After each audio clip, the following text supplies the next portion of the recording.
dear students, how are you all? Hope you all are doing very good. Today students, we are going to start our 11th chapter of class 8, which is about chemical effects of electric current. Okay, let's start the chapter. See, today's life totally depends on electricity. We cannot imagine life without electricity.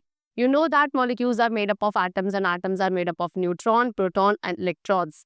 Neutrons are chargeless and protons are positive and electrons are negatively charged particles. Electrons can flow from one atom to another and this flow is electricity which we use. Okay, student? What they saying कि आज की जो life है वो totally किसके ऊपर, electricity के ऊपर डिपेंडेंट है. हम अपनी लाइफ को इमेजिन भी नहीं कर सकते without electricity. Okay, as we all know जो मॉलिक्यूल्स होते हैं वो एटम्स के बने होते हैं एंड एटम्स आपके न्यूट्रॉन, प्रोटॉन्स एंड इलेक्ट्रॉन्स के बने होते हैं. न्यूट्रॉन्स आपके चार्जलेस होते हैं यानी कि उन पर कोई चार्ज नहीं होता है. प्रोटॉन्स आपके पॉजिटिव चार्ज पार्टिकल्स होते हैं and electrons are negatively charged particles. And electrons जो है वो एक एटम से दूसरे एटम्स में इजीली फ्लो कर सकते हैं. ओके, एंड इसी फ्लो की वजह से इलेक्ट्रिसिटी प्रोड्यूस होती है विच वी यूज कॉमनली. ठीक है, सो बेसिकली दो टाइप्स के सब्सटेंसेस होते हैं.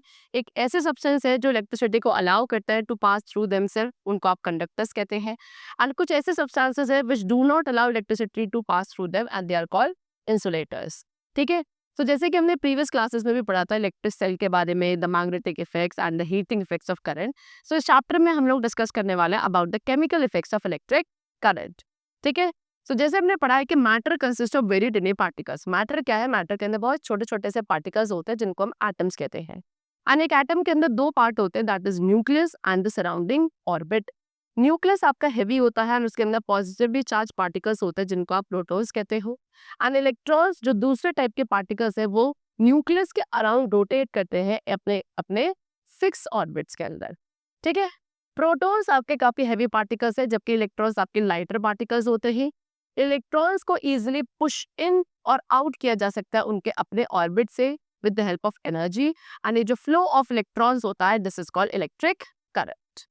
Okay, now conductors and insulators, तो वो मटेरियल्स जो अलाउ करते हैं इलेक्ट्रिसिटी को तो flow through them, they are called conductors.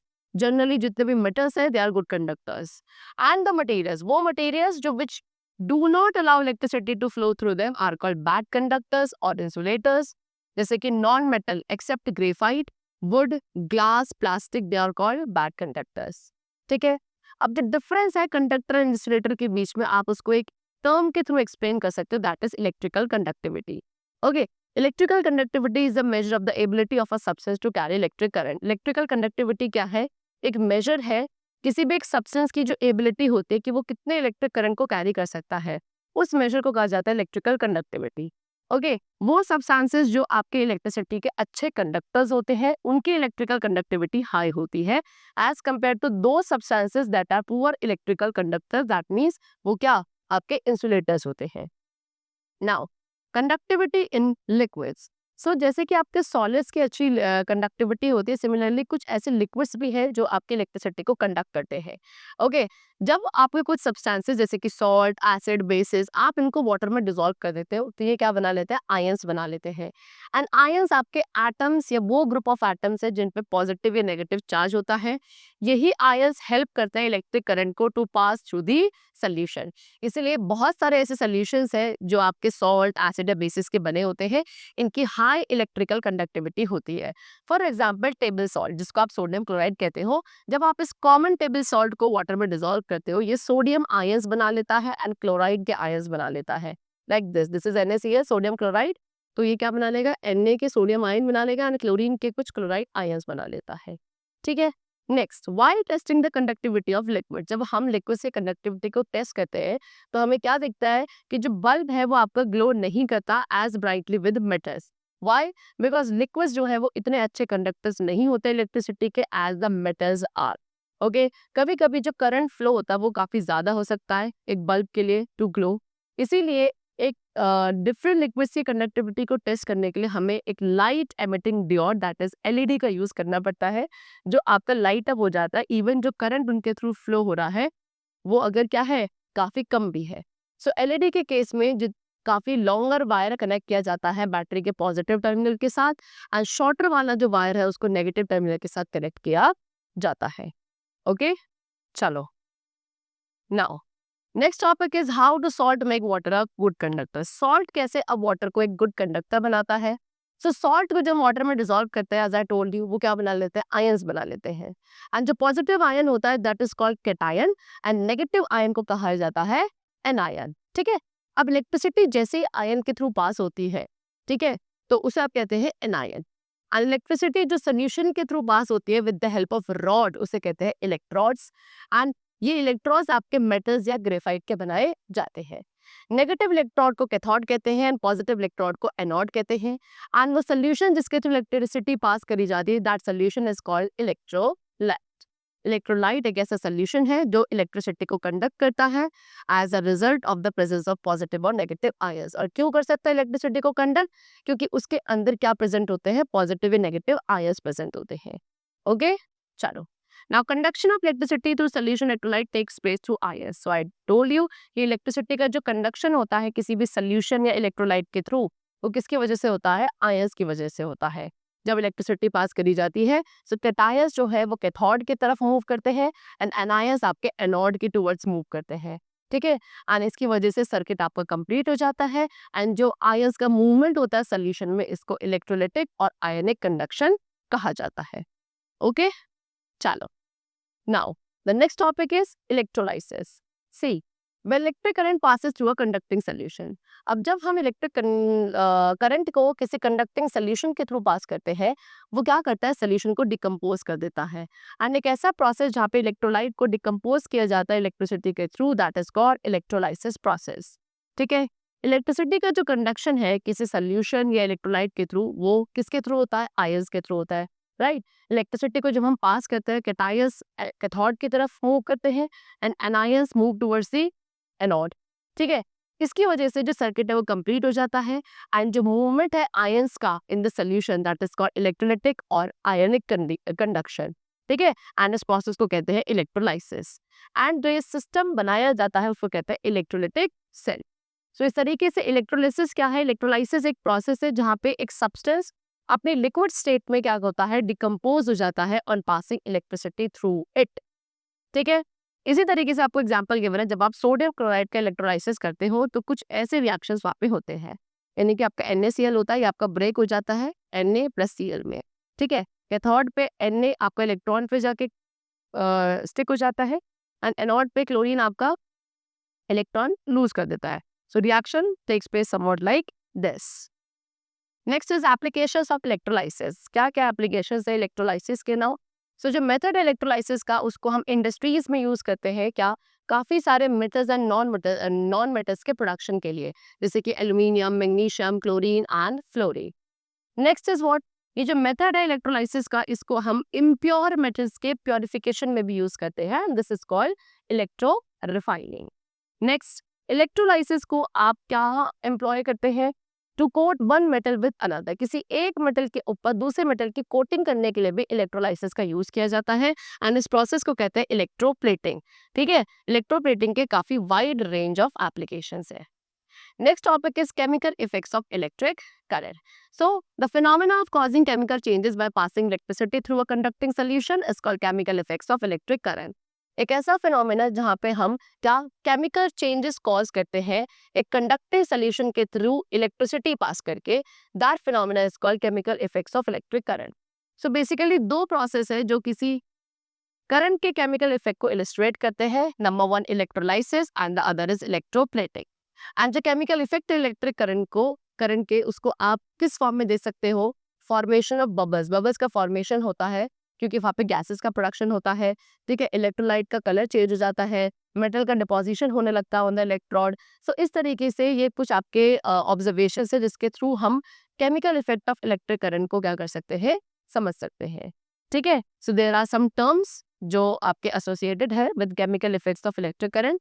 Number one, proton. Proton क्या है, एक स्टेबल सब एटॉमिक पार्टिकल है जिसपे पॉजिटिव चार्ज होता है एंड वो सभी एटॉमिक न्यूक्लियाई के अंदर प्रेजेंट होता है। इलेक्ट्रॉन, इलेक्ट्रॉन क्या है, एक stable negatively charge subatomic particle है जो कि आपके सभी एटम्स में होता है। Next is conductors. कंडक्टर्स वो मटेरियल्स है जिनमें चार्ज पार्टिकल्स फ्रीली मूव कर सकते हैं to conduct electricity. Next is insulators. Insulators are the materials जिनमें charge particles can not move freely to conduct electricity. Next is semiconductor. Semiconductor एक ऐसा solid है जिसकी कंडक्टिविटी जो है इंसुलेटर एंड एक कंडक्टिव सब्सटेंस के बीच की होती है।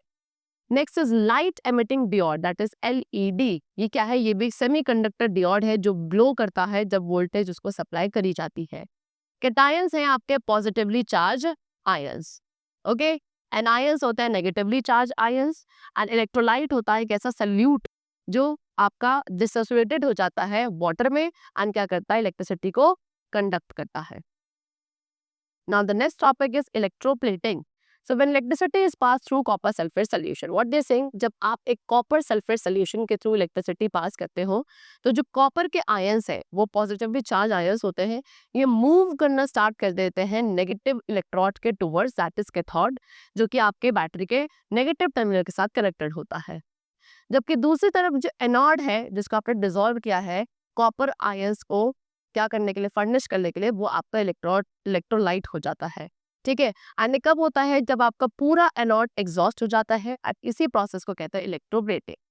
एंड एक ऐसा प्रोसेस जहाँ पे हम किसी एक डिजायर्ड मेटल की लेयर को डिपॉजिट करते हैं on another metal by means of electricity, that is called electroplating, ठीक है।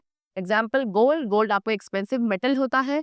लोग क्या करते हैं? ज्वेलरी वेयर करते हैं जो कि आपके मेटल्स की बनी होती है, लाइक कॉपर, सिल्वर, है ना। आयरन को इलेक्ट्रोप्लेट किया जाता है किससे? गोल्ड से, ठीक है। आप बेल्ट वेयर करते हो, उसका जो बकल होता है काफी शाइनी होता है, लेकिन ये आपका ओल्ड हो जाता है तो इसके ऊपर ब्लैक स्पॉट्स आने लगते हैं, ठीक है। ये जो स्पॉट्स है ये आयरन मेटल के हैं जिनको आपने क्रोमियम से क्या किया था? प्लेट किया था। क्रोमियम आपका शाइनी होता है, स्क्रैचेस को रेजिस्ट करता है एंड कोरोड नहीं होता।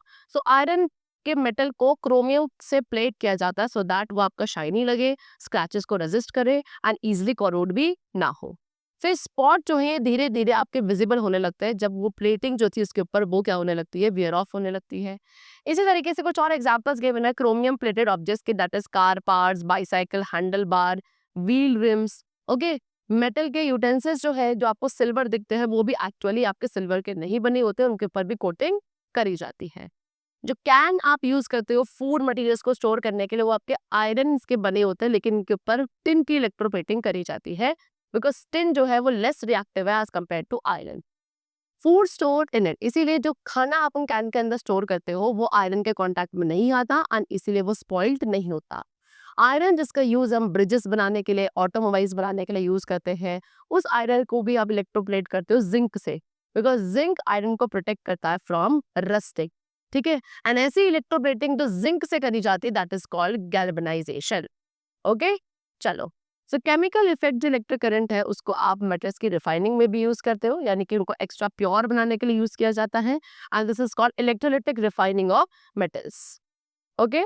सो next topic is what? Electrolytic refining of metals. So इस प्रोसेस में जो इम्प्योर ऑब्जेक्ट है उसको हम रॉड में कन्वर्ट करते हैं एंड एनोड बनाया जाता है, जबकि थिन स्ट्रिप जो है सेम प्योर मेटल की उसको कैथोड बनाया जाता है।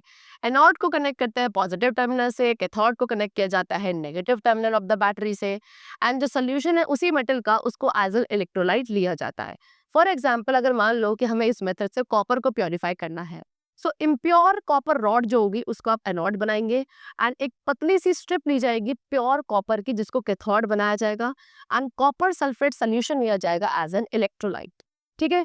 फिर आप इस इलेक्ट्रोलाइट के थ्रू इलेक्ट्रिसिटी पास करेंगे, जो कॉपर का डिपोजिशन है वो कैथोड पे होने लगेगा जो कि आपका प्योर कॉपर होगा एंड जो इम्प्योर रॉड है वो उसका डिसोल्यूशन होना स्टार्ट हो जाएगा उसके साथ ही, जिसकी वजह से जो सोल्यूशन है फर्निश हो जाएगा with copper ions.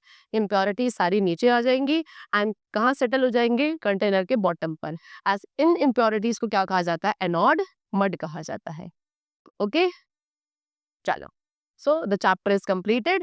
I hope you all have understood the concept of chemical effects of electric current very clearly. We'll meet you very soon in the next class. Till then, take care and thanks to all.